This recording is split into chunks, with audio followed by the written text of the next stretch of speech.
इस दुनिया में जितने भी लोगों ने नाम और शोहरत कमाया है ना दोस्तों, यकीन मानो वो सब पागल जरूर होंगे, और पागलपन एक जुनून की हद तक उन्होंने जरूर किया है, क्योंकि उनके भी परिवार वालों ने उनको मना जरूर किया होगा इस जुनून और इस पागलपन की हद से बाहर निकलने के लिए।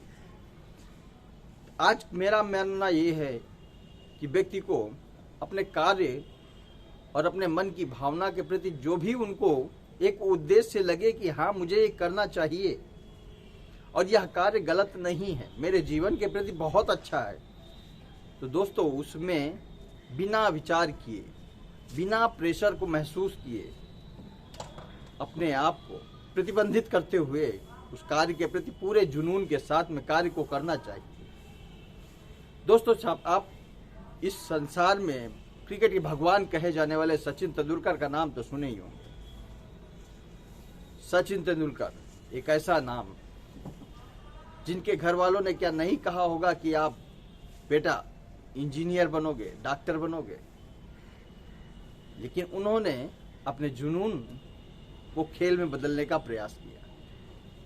इसी तरीके से बहुत से लोगों ने अपने अपने कार्यों को, जिन्होंने नाम कमा लिया, चाहे वो पाब्लो पिकासो की बात करें, विराट कोहली की बात करें, महेंद्र सिंह धोनी की बात करें। आप लोगों ने महेंद्र सिंह धोनी की जो फिल्म आई हुई है उसको तो देखा ही होगा। एक जुनून चढ़ गया सिर के ऊपर कि नहीं मुझे करना है, मुझे क्रिकेट खेलना है, और उन्होंने अपनी नौकरी तक को त्यागा था। ये जुनून चाहिए व्यक्ति को अपने जीवन में कुछ कर गुजरने के लिए ना, पागलपन की हद को गुजरना पड़ता है दोस्तों। और यह पागलपन आपके कार्य क्षमता के परे होना चाहिए। कार्य क्षमता का मतलब यह है कि आप अपने जीवन की जितनी भी शक्ति है, इस शक्ति का प्रयोग करके हर हाल में आपको अपने अचीवमेंट को हासिल करना है। यही होता है पागलपन। बाकी दुनिया का क्या, दुनिया तो समझदार लोगों से भरी पड़ी है। इस बात को जरूर स्वीकार कर लो आज से ही कि दुनिया समझदार लोगों से भरी पड़ी है, और उस जगह पर आपकी कीमत, यदि आप किसी कार्य को, किसी मंजिल को पाने के उद्देश्य से भाग रहे हैं, तो आप लोगों के दृष्टिकोण में पागल ही गिने जाओगे, क्योंकि आपके पास लोगों को देने के लिए समय नहीं है, लोगों से बातचीत करने का समय नहीं है, आप अपने काम में बिजी रहते हो, आप अपनी नई नई योजनाओं को तैयार करते हो, तो यह लोगों की समझ से परे रहेगा। तो जब तक आप लोगों के संपर्क में नहीं आओगे, लोग यही कहेंगे कि आप जा रहे हैं उस दिशा की ओर जिस दिशा की ओर लोग पागल कहलाते हैं। इसीलिए कहा जाता है कि दुनिया को पागलों ने बदला है। और एक लाइन और भी कही जाती है कि लोग तब तक आपका साथ नहीं देंगे जब तक आप सफल नहीं होंगे। सफलता के पुजारी सभी होते हैं, लेकिन मेहनत कोई नहीं देखता आपकी।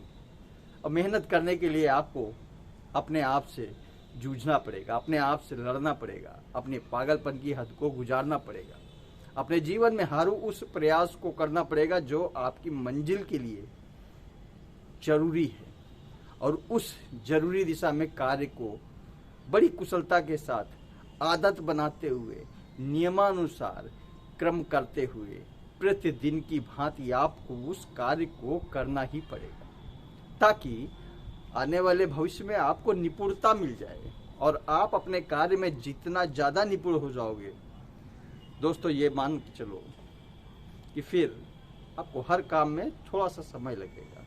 अनुभव, एक लाइन अंग्रेजी में बोली जाती है, experience makes a man perfect.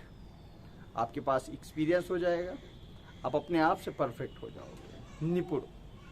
और यह जीवन में कला तभी आती ना जब आप पागलपन की आखिरी हद को पार करना सीख जाओगे।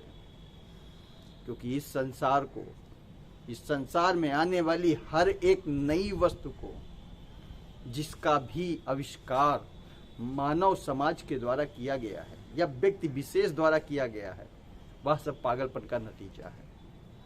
और इस संसार को पागलों ने ही बदला है। आप छोटी से छोटी चीज को ले लें या बड़े से बड़े आविष्कार को ले लें, परमाणु बम से लेते हुए बटन और सुई के धागे तक का आविष्कार एक पागल ने ही किया होगा। क्या आप विचार कर सकते हो कि एक छोटे से बटन का आविष्कार कैसे किया गया होगा, या उस बटन को सिलने के लिए शर्ट में जिस सुई का इस्तेमाल करते हैं उस सुई का आविष्कार कैसे किया गया हो। तो यह एक विकास, पागलपन और कार्यकुशलता का नतीजा है। जीवन में कुछ मंजिल विशेष को पाने के लिए व्यक्ति को पागलपन से गुजरना पड़ता है, और आपको गुजरना पड़ेगा यदि आप चाहते हो अपने आप जीवन में सक्सेस और नाम, पहचान या कुछ जीवन में भी अचीव करना है, तो पागल बनना पड़ेगा। बन जाओ, दुनिया को दिखाओ। आने वाली वीडियो के लिए वंदे मातरम।